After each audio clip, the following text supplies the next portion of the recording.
নমস্কার বন্ধুরা, welcome back to my channel cooking and travel world. বন্ধুরা, রাতের ডিনার নিয়ে ভাবছেন? তাই বাড়িতে থাকা কাবলি ছোলা দিয়ে ঝটপট বানিয়ে ফেলুন এই রেসিপিটি।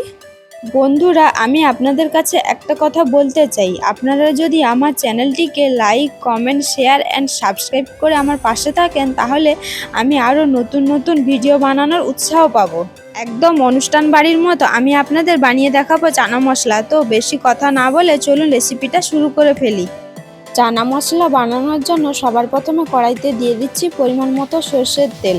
তেল খুব ভালো মতো গরম হয়ে গেলে ওই তেলে কালারের জন্য দিয়ে দিচ্ছি অল্প চিনি।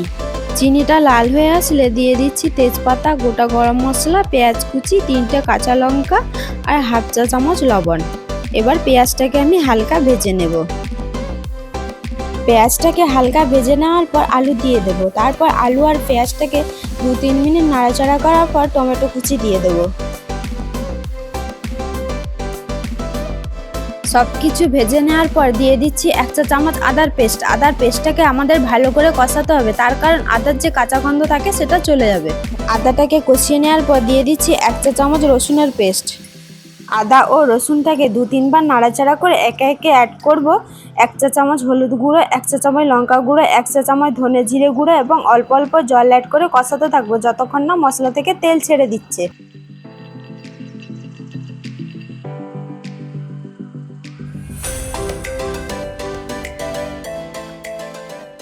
মশলাটা আমার কষানো হয়ে গেছে। এবার দিয়ে দিচ্ছি সিদ্ধ করে রাখা জল সমেত কাবলি ছোলা বা চানা।